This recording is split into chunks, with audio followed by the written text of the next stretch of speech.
Police corporal killed in Linstead crash. A policeman attached to the St. Catherine North Division has succumbed to injuries sustained in a vehicular crash along the Linstead bypass in the parish on Wednesday night.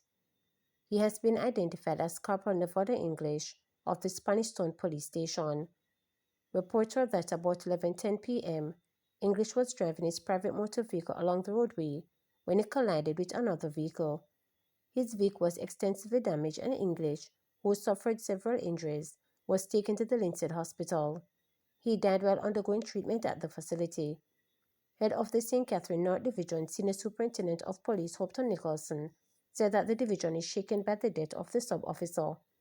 He was a diligent and dedicated member who was willing to get the job done. The division mourns his passing and is deeply saddened by his untimely death. We are sending sincere condolences to the family and loved ones at this time, SSP Nicholson stated. The St. Catherine North Traffic Department is conducting an investigation into the crash. Over a month since Manchester High School student Jaden Smith missing. It has now been over a month since 12-year-old Jaden Smith, a grade 7 student of Manchester High School, went missing, and concern continues to grow among everyone. Jaden was last seen on a CCTV footage at Mega Mart in Mandeville. Despite ongoing searches and public appeal, there has been no sign of him. The situation has become even more worrying as tropical storm is expected to affect the area later this week. The pain is deep. We just want Jaden home safely, said one concerned citizen. In response, some residents have organized a peace march in Mandeville to call for justice for Jaden and to raise awareness about his disappearance. The police continue to urge anyone with information to come forward. The police stated that investigation is ongoing and the public is reminded to contact the nearest police station or call 119 with any helpful information. Dr. Tufton says emergency mode activated at public hospitals. As Tropical Storm Melissa approaches, Health Minister Dr. Christopher Tufton says the island public hospitals are in emergency mode. Speaking during a press conference, the minister said outpatient services and elective surgeries will be suspended. He also called on citizens to collect their relatives who have been admitted for non-critical reasons. He said health centers remain open until 4 p.m. yesterday. Dr. Tufton said there are 116 priority facilities ready to reopen in the event of a tropical storm or hurricane. Meantime, Director of Emergency Operations Center in the ministry, Dr. Nicole Darkins-Wright, said arrangements are in place should public health facilities become overwhelmed. All public hospitals will now enter emergency mode. This means that while hospitals remain open, outpatient services and elective surgeries will be suspended for the time being to focus on the emergencies.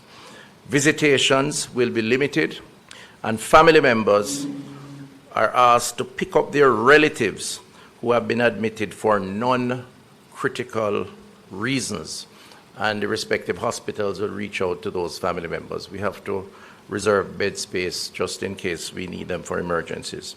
In terms of the system readiness, there are approximately 116 priority facilities, 25 hospitals and 91 type 3 to 5 health centers. A verification exercise has been conducted with key capacity indicators, which include the following: human resources, some 702 personnel identified and are on standby across parishes for emergency response activation. All assessed facilities have documented staff welfare measures in place, so we have personnel in place. Secondly, command and control, 100% of priority facilities have established identifiable command centers to coordinate emergency response operations with clearly defined roles and responsibilities. Backup power systems, 75% of priority facilities have functional backup electricity systems, generators with fuel reserves, capable of sustaining power for some 72 hours post-disaster. As it relates to our capacities and our linkages, should we become overwhelmed? So over years, we would have built a very strong relationship with our private providers and health systems. So if it becomes necessary that we need to, in fact, move or transfer some of our patients to private care, we have some arrangements in place, and we will initiate those those standard operating procedures. 34 assorted rounds of ammunition found in abandoned building in St. Thomas. The St. Thomas police seized 34 assorted rounds of ammunition during an operation in 11 miles Bull Bay on Wednesday. Reports are that about 11:35 a.m., lawmen searched an abandoned building, and during the search, 25.56, 3.45, and 11.38 rounds of ammunition were seen inside. No arrest was made. The investigation continues. CMU paid $720,000 to Reed's driver for students' meals, court hears. For invoices with sum totaling $720,000 were paid out by the Caribbean Maritime University CMU to former Education Minister Will Reed's driver for providing meals for students. Reed, his wife Sharon, their daughter, former CMU head professor Fitzpinnock, and Jamaica Labour Party councillor Kimbron Lawrence are currently before the Kingston and St. Andrew Parish Court for their alleged involvement in a scheme to defraud both the Ministry of Education and the CMU of over $25 million. Two of the invoices, with each for $330,000 and the other two for $30,000, covering the period from January to March 2018.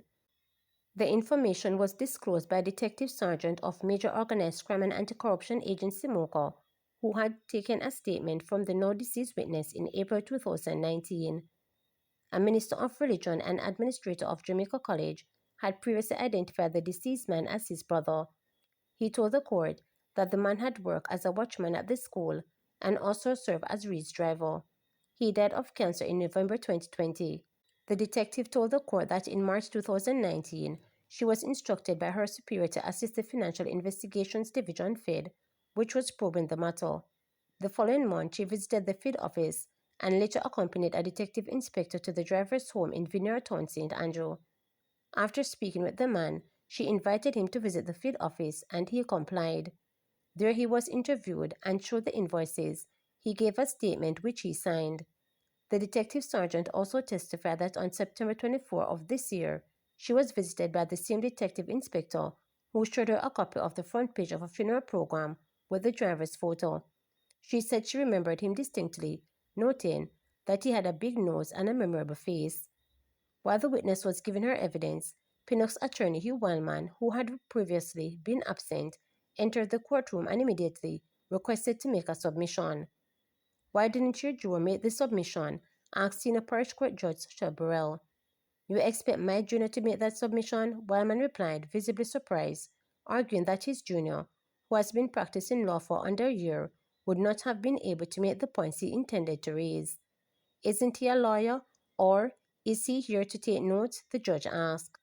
Wildman insisted on making his submission, but the judge noted that the witness was already testifying.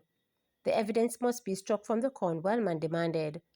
"There is no such thing as striking a witness' evidence from the record," the judge replied, asking Wildman to cite legislation to support his claim. Still, Wildman insisted that the evidence was hearsay and inadmissible. The judge reminded him that there would be a proper point in the proceedings to raise such concerns. However, Wildman persisted. The prosecutor then asked the witness if she would be able to identify the deceased man in a photograph. Wildman again objected, arguing that the testimony regarding the driver was hearsay and inadmissible. "Mr. is not before the court," he claimed. Burr countered by asking whether Wildman had received a notice under Section 31D of the Evidence Act and questioned how the detective's statement collected was inadmissible. "She is giving evidence that was done in the absence of the accused," Wildman responded. "I don't take time for submission that have no basis in law," the judge shot back. Wildman then cited case law to support his claim, but the judge told him she would need to see copies of the cases. Wildman, however, said he would need to go and retrieve them from his office. The judge further asked him if he had read the witness' testimony. Wildman said his junior had informed him of the conversation between the witness and the deceased. However, the judge noted that her own records reflect no such conversation in the testimony. Wildman indicated that he was referring to the evidence about the invoice while arguing that it should not have been admitted because the accused were not present, Again, the judge denied his objection. Wellman then raised a new point, claiming that the witness evidence was inadmissible because she was acting in concert with the Fed. The judge reiterated that there was an appropriate time for submissions. The witness resumed her testimony, stating that she had signed the photocopy of the funeral program front page and identified the document before it was entered into evidence. The trial continues. To subscribe, like, share, and click the notification bell for daily updates.